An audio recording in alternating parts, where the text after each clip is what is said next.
Muchas gracias, presidenta y amiga, por su benevolencia. Los muertos que a gritos queréis matar gozan de cobarde salud.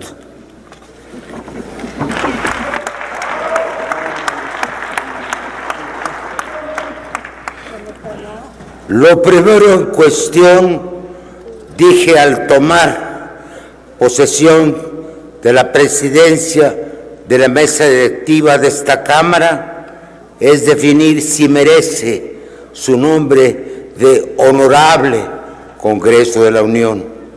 No se habla de honorable Suprema Corte, no se habla de honorable Presidente de la República. Aquí parece haberse radicado la virtud del honor, que es cualidad que impulsa a una persona a actuar rectamente, cumpliendo su deber y de acuerdo con la moral, respeto que se tiene de la dignidad de una persona y de una institución. Este es un tema de dignidad.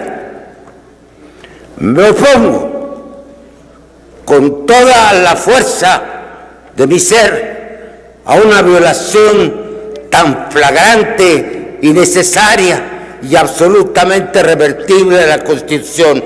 Cuando quieran, permíteme el primer párrafo y habiéndolo terminado, estoy abierto a cualquier tipo de interpelación. Permítame un momento, diputado Muñoz Ledo. Con mucho. ¿Con qué objeto, diputada Inés Parra? Dígame. Sonido, por favor, a la curul de la diputada Inés Parra.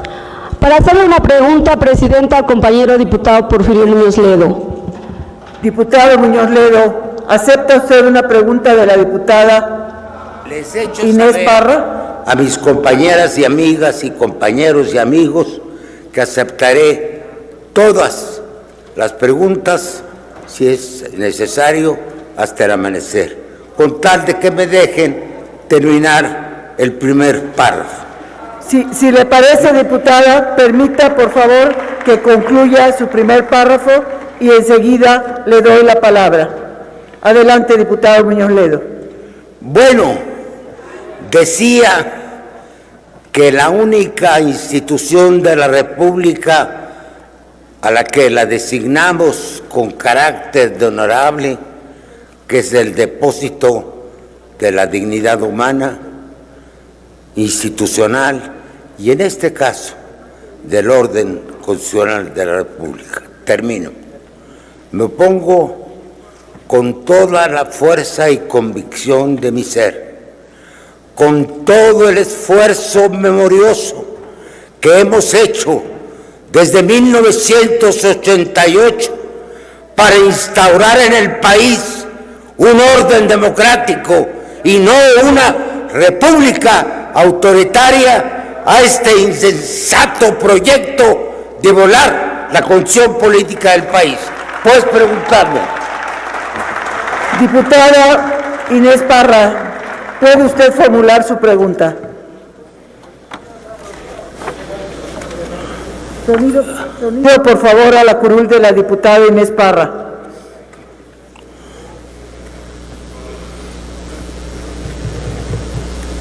Reitero la solicitud de sonido a la curul de la diputada Inés Parra. Gracias, presidenta. Compañero diputado Muñoz Ledo. Compañera, la escucho. Gracias. Compañero, ¿qué impacto tiene en la constitucionalidad de la autonomía del Poder Judicial que en un artículo transitorio se establezca la ampliación del periodo en el ejercicio de funciones del presidente de la Suprema Corte de Justicia? Gracias. ¿Puede usted responder, diputado Muñoz Ledo? Con mucho gusto y con brevedad. Se lo voy a contestar con toda precisión, pero un pequeño contexto legal. Aquí hay una liebre que de repente escapa de un sombrero, o un mapache que sale corriendo entre la maleza. Toda la ley, todo, orgánica del Poder Judicial de la Federación y la de la Ley de la Carrera Judicial del Poder Judicial de la Federación son positivas, llenas de innovaciones, con ideas que han transgredido viejos tabús y viejas e infundadas separaciones de poderes. Este proyecto fue fruto de una interrelación válida. Hay división de poderes, pero hay cooperación de poderes digna entre el legislativo y el judicial. Pero de repente, en el último minuto, cuando ya las luces se apagan, aparece el mapache, un senador que no ofendo, todos me merecen respeto, militante, creo que del Partido Verde, de una vieja familia dinástica del viejo régimen en Oaxaca, y en el último minuto mete por debajo de la mesa un artículo 13º transitorio, que nadie conocía, que nadie había leído. Abajo de ese transitorio solo se lee sufragio efectivo, no reelección. Lo sorprendente es que al día siguiente el jefe del Estado mexicano, nuestro amigo y correligionario Andrés Manuel López Obrador, hace un elogio de lo que se ha introducido aún antes de que se haya aprobado. Considero que tal actitud y las consecuencias que tiene para el equilibrio político del país son en extremo grave. Se está y se podría estar cometiendo perjurio en este caso. El perjurio es un delito del orden común que significa que se falta a la protesta que se ha cumplido. Quienes votan en favor de la iniciativa están cometiendo perjurio. Juraron con la mano derecha cumplir y hacer cumplir la Constitución y la están vejando a conciencia. Yo he puesto en un ejercicio que se realizó el otro día, mi hogar, a niños de distintas edades. El mayor tenía 9 años. Les puse los textos en la mano. Del de 9 años al de 6 me señaló que era incorrecto. Todos los juristas de México, todos sin excepción, están en contra de eso. Hay uno, perdón. Se llama, ¿cómo se llama? Perdón, Matías Scherer, llamado Scherer por su nombre concreto. Pero él, como yo lo sé de buena fuente, no cree en lo que está haciendo. Lo está haciendo por órdenes. Aquí se está violando, se está pisoteando, además, la dignidad de las personas. Yo digo a mis compañeros del partido, no somos rebaño, no somos mesnada, no somos cardumen como los pececitos, somos diputados de la nación y hemos jurado cumplir la Constitución y habremos de imponerla. Muchas gracias. Diputado Muñoz Ledo, permítame un momento. Con mucho ¿Con gusto. qué objeto, diputada Claudia Pastor? A ver si me dejan terminar el discurso, pero estoy abierto. Ya se lo estoy soltando por partecitas, en episodios. Adelante, diputada Pastor, ¿con qué objeto? Sonido, por favor, a su curul. A la curul de la diputada Claudia Pastor. Gracias, presidenta. Para ver si por su conducto le puedo hacer una pregunta Con al mucho diputado. gusto. Adelante, diputada Pastor.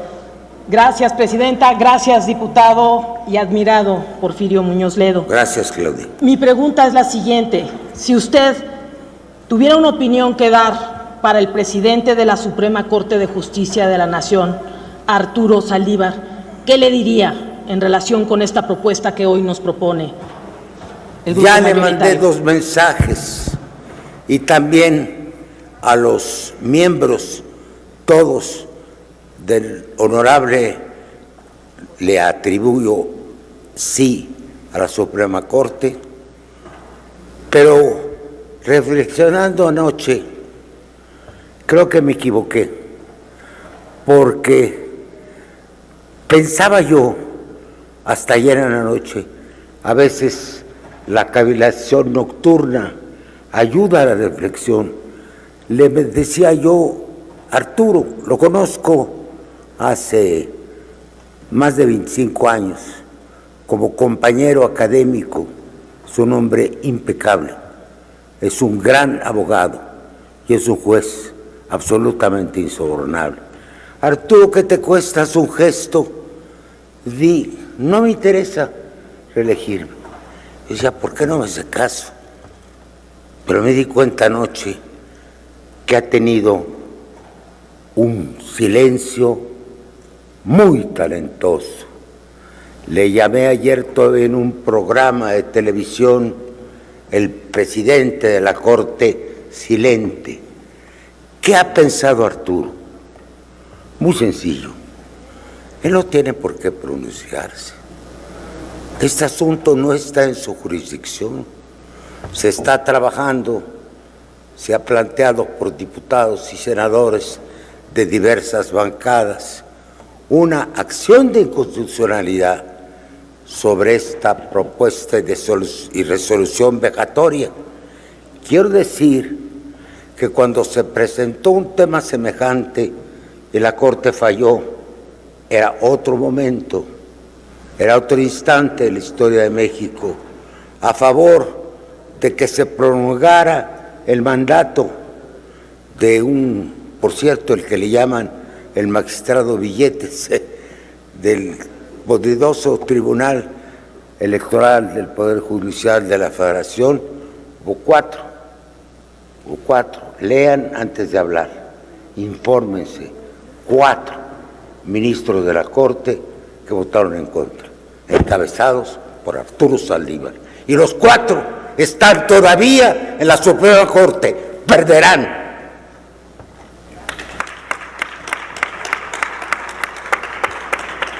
Continúe su intervención, diputado Muñoz Ledo, si ya Con concluyó mucho su gusto respuesta. voy a tratar de cobrar. Ya del ILES ya hablé, del Albazo ya hablé, del transitorio tercero no, pues ya se comieron mi discurso. Del perjurio hablé, de la sorpresiva decisión del Ejecutivo. Bueno, este tema me importa, el que viene particularmente. Ya lo anuncié, tengo que cambiar, adelantar. Y hasta aquí perjurio. Yo quiero decir algo que me duele mucho, que me duele profundamente. Enuncié que en 1988 iniciamos una transición hacia la democracia.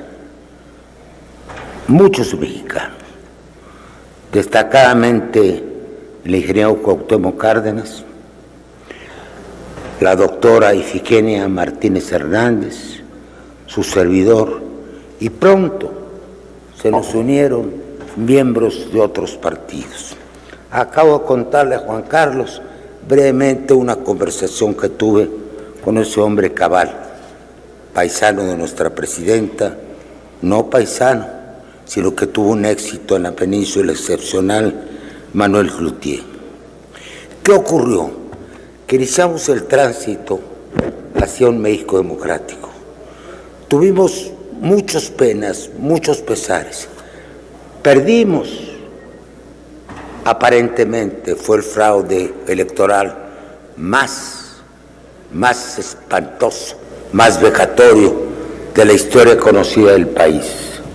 Se quedaron con el poder, pero avanzamos en instituciones democráticas.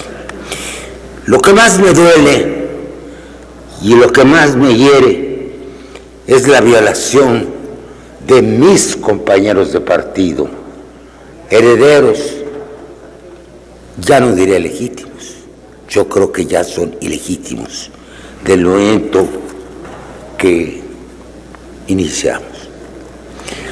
La declaración de principios del Partido Morena dice a la letra: en Morena no hay pensamiento único, sino principios democráticos en torno a un objetivo común.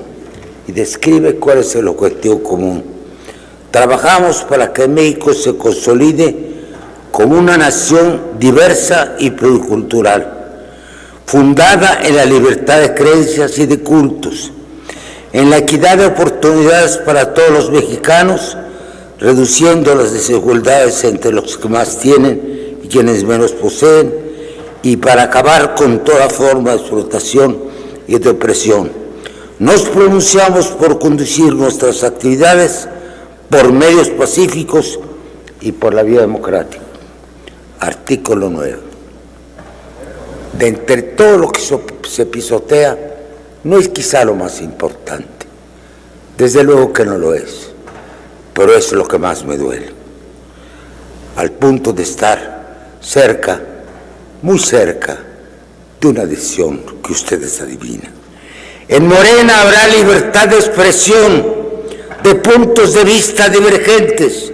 No se admitirá forma alguna de presión o manipulación de la voluntad de las y los integrantes de nuestro partido por grupos internos y facciones. ¿Por qué no está aquí el coordinador de nuestro grupo parlamentario?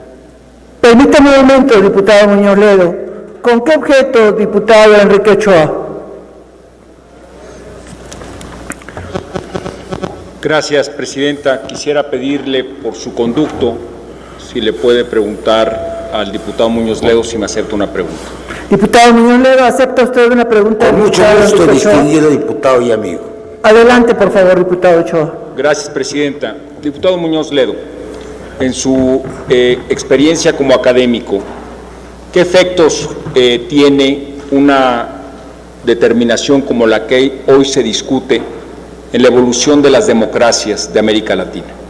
¿Cómo ha afectado el romper el orden constitucional en las democracias de América Latina? Es una pregunta magnífica. Yo le respondí antenoche en una emisión de CNN, Canal Continental, donde mi amigo mexicano, por cierto, famoso Fernando del Rincón, siempre ha querido desde hace años comparar nuestro movimiento con el de Hugo Chávez. Como le he respondido tantas veces y lo he, no digo vencido ni abrumado, pero ya ni me lo pregunta. Yo he dicho a otros medios internacionales lo que voy a repetir y quiero que se me entienda. Lo que está ocurriendo en el país tiene dos visiones.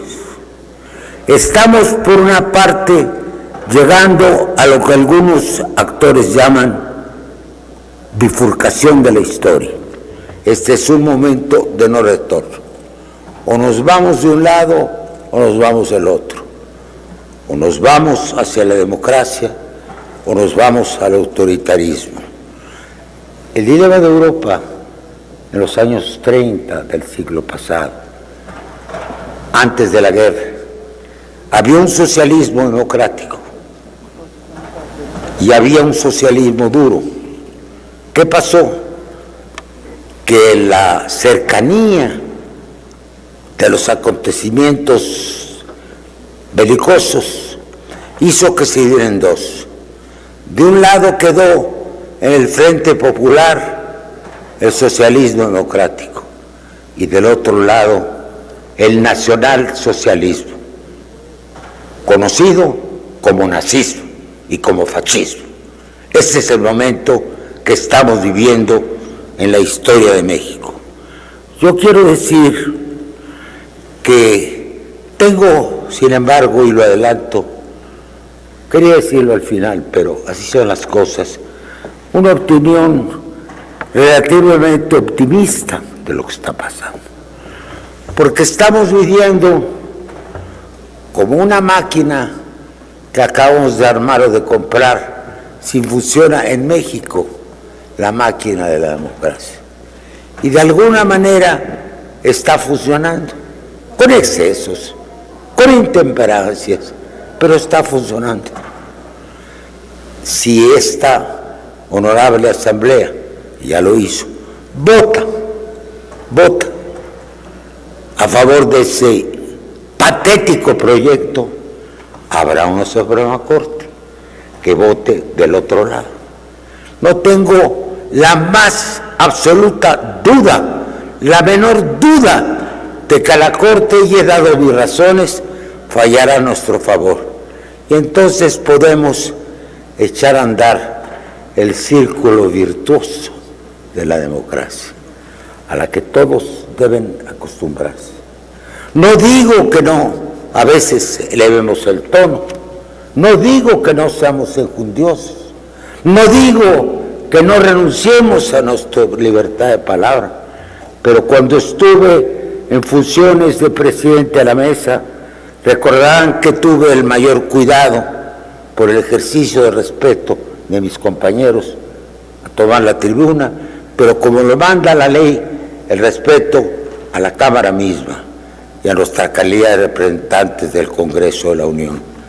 Poco a poco, como ocurre con los niños y adolescentes que apenas van avanzando en la vida, se van a ir corrigiendo excesos, no pasiones, que se valen, no opiniones, que son un deber, sino excesos. Por ejemplo,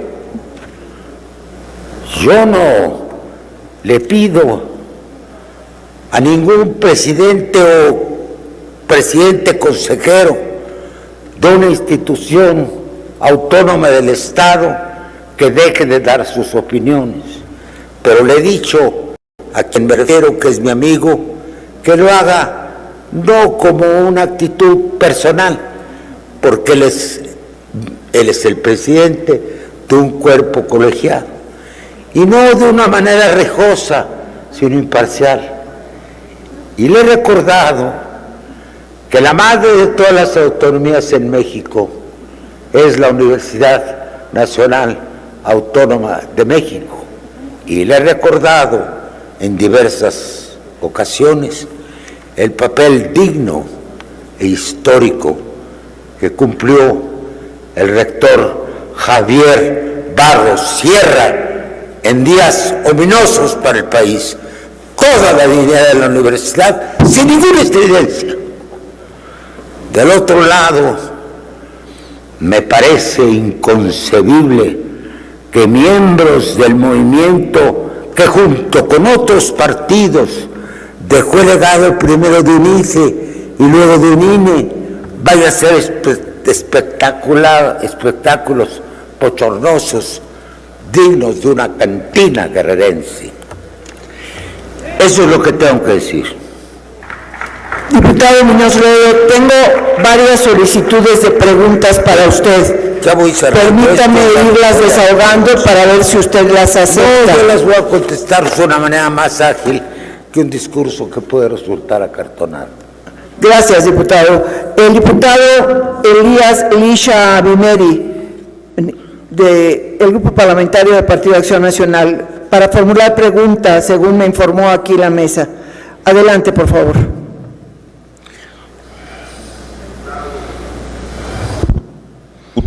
Diputado Muñoz Ledo, con admiración y respeto. Muchas gracias, igualmente. Hemos tenido en debates evidentes diferencias, pero también con la misma evidencia nos ha unido la defensa por las instituciones. Y en ese sentido, y con mucha convicción, partiendo de que el artículo 133 de la Constitución, prácticamente intocado desde 1917, salvo ajustes necesarios, nadie se ha atrevido en la historia del Parlamento mexicano vulnerarlo con tal gravedad a través de la negligencia de un transitorio en ley secundaria. Este es, Porfirio, un grave ataque a la división de poderes. Este es una evidente ataque y decadencia democrática en nuestro país. Este es una afrenta al ejercicio de control constitucional que debemos de tener y por lo tanto un ataque a la soberanía de las entidades federativas, porque con este fraude, burlando a la Constitución, no se toma entonces la opinión que se tiene. Y pregunto por último, Porfirio, si esto llegara a ser texto constitucional, ¿consideras que este sería el inicio de la decadencia constitucional más importante que haya vivido México desde 1917? Lo pregunto con esa convicción porque hay quienes piensan en su partido que el pasado... El partido ya me he cargado. No, pero hay quienes piensan que este es un pasado inmediato y no han visto que de 1917 a la fecha estamos teniendo una dualidad en el debate y una historia que estamos negando todos los mexicanos. Muchas gracias por tu respuesta. Con estas expresiones, yo quiero recordar que estoy abogando por una solución democrática a los problemas, ajena a condenas, atenta a la reconstrucción del orden democrático del país.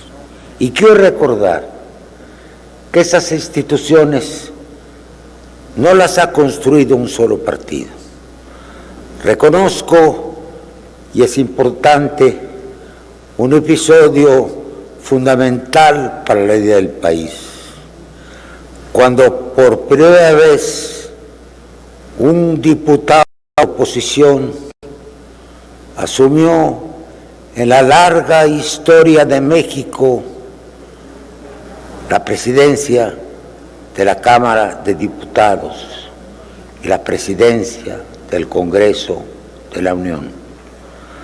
Recuerdo los nombres, recuerdo a las personas, pero recuerdo sobre todo la interesa democrática de que participamos. De un lado, los más cercanos, reconozco a Pablo Gómez. Del otro, reconozco a Santiago Krill. Del otro, Alberto Anaya. Del otro, al líder del Partido Verde. Ganamos por 2 votos, la mayoría de la Cámara entre los 4 partidos. No se olvide la experiencia. ¿Y qué pasó? El secretario de la Nación, no repito su nombre, aunque personalmente es estimable, Emilio Chaufet, tratando de encabezar una vandálica agresión a este recinto, fue recibido no un albazo, sino una decisión democrática, parlamentaria y constitucional. Y quiero recordar a una muy ameritada funcionaria de esta Cámara que manejaba el tintero y que se acaba de jubilar. Decidimos llegar la mayoría y contar la mayoría y tomar posesión. El presidente de la Cámara de Diputados, que decidieron que yo fuera, y se los agradezco todavía.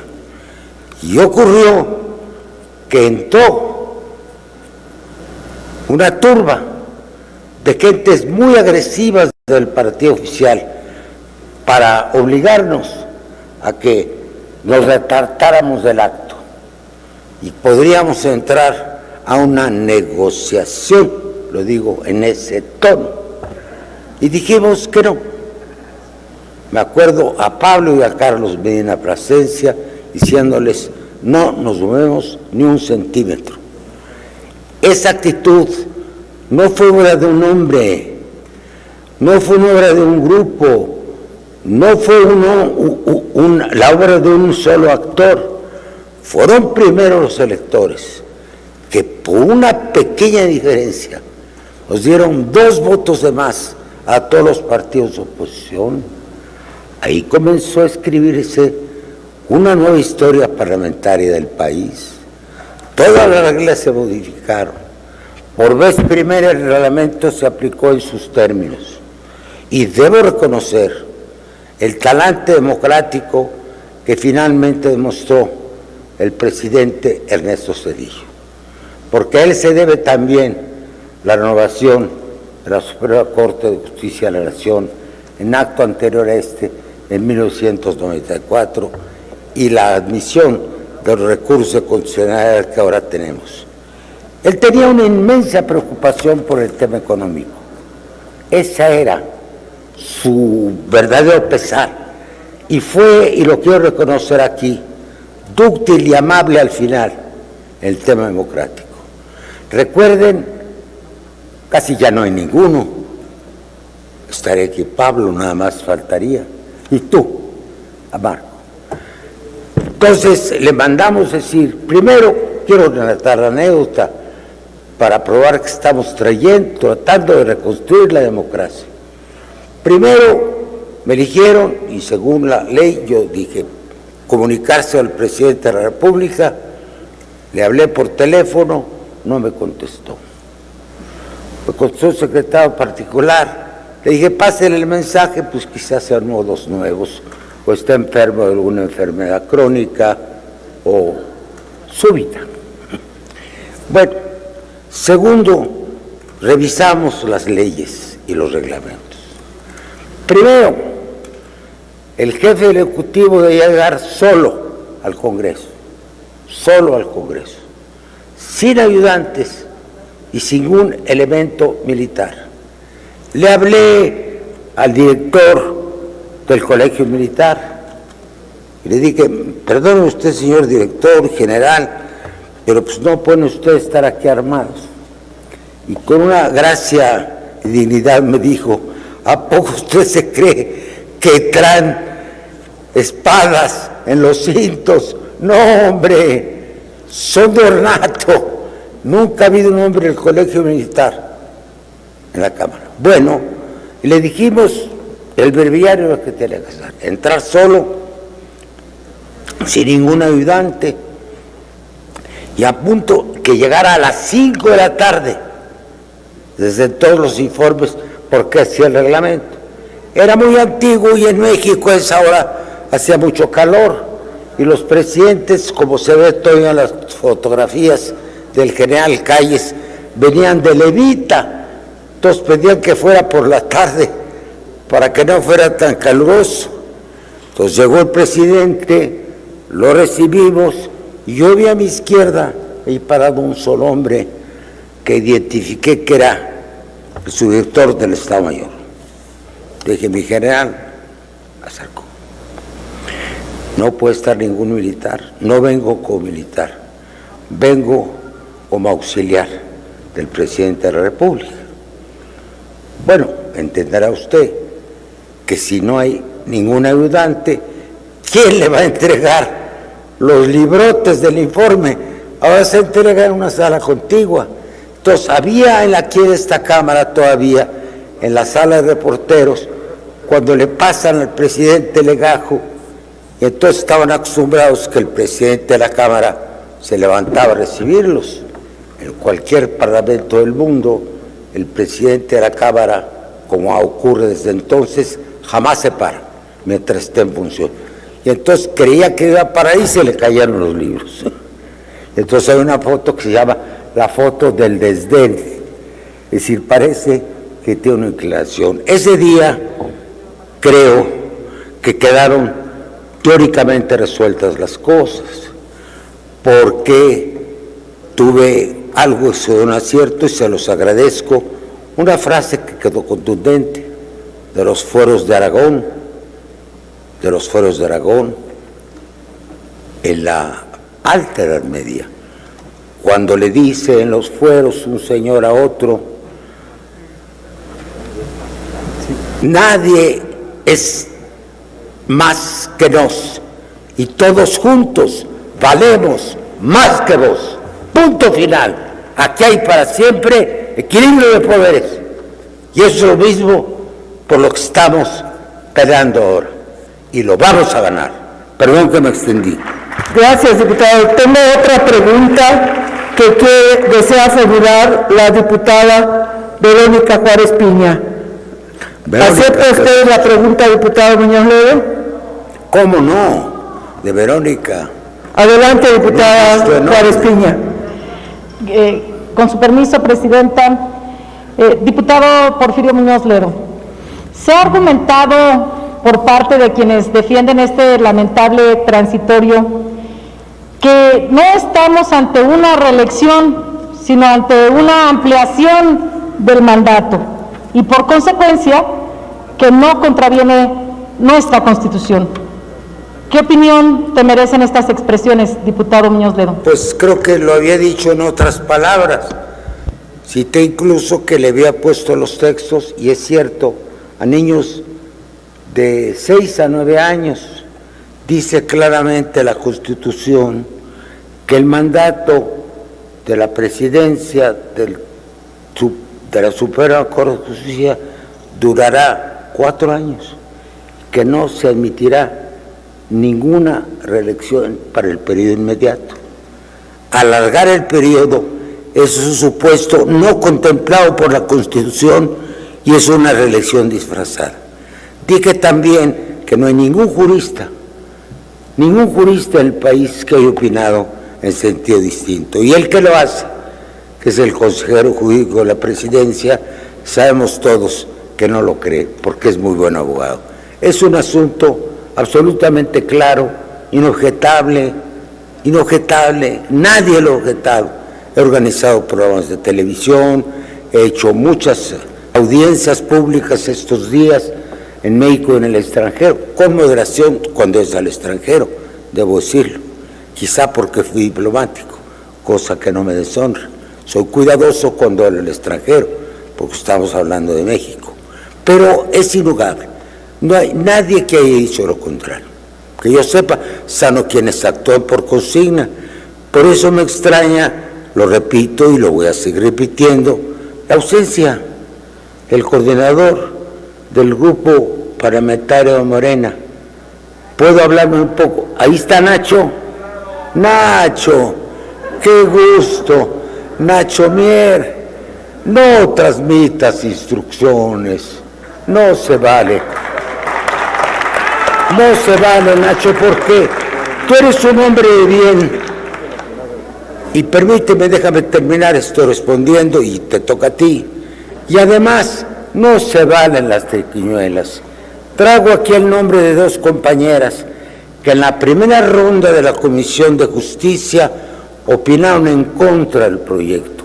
Las sustituiste de inmediato por 2 compañeras que votaron como tú querías.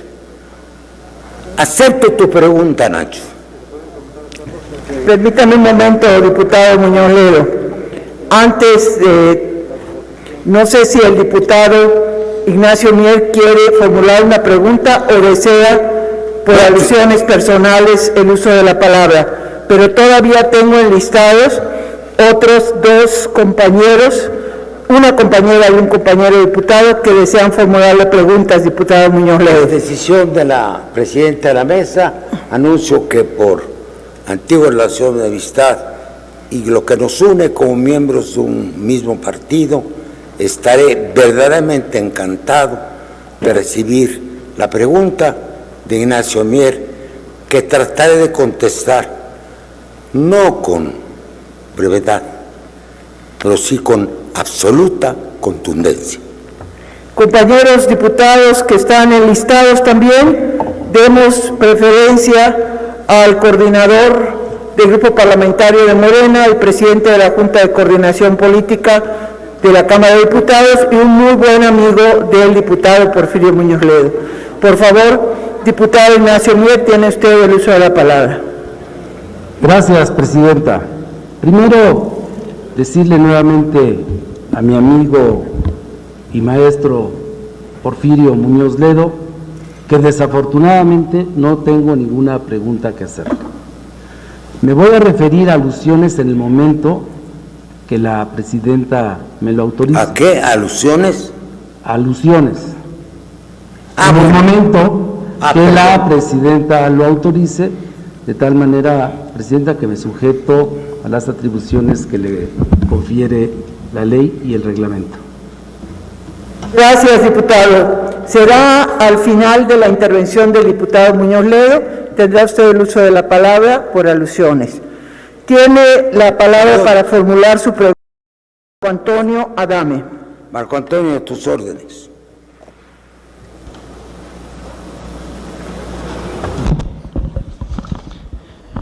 Muchas gracias, presidenta. Me da mucho gusto saludar al presidente de la Cámara de Diputados durante el primer año de ejercicio, mi amigo el diputado Porfirio Muñoz Ledo.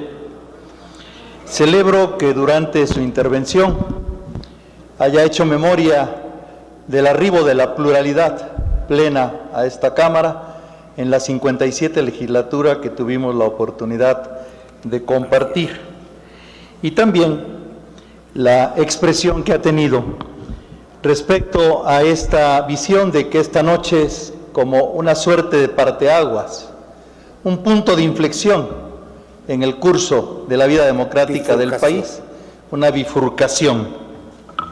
Entiendo entonces que si de consumarse este acto con el voto, además del perjurio que se comete por quienes han jurado guardar y hacer guardar la Constitución y emiten un voto contra la Constitución, puede haber consecuencias para la vida democrática del país, toda vez que la temporalidad, el ejercicio del poder en rotación es atributo democrático. Hacerlo de manera ilimitada o sin controles no es democracia, sería el principio de la autocracia.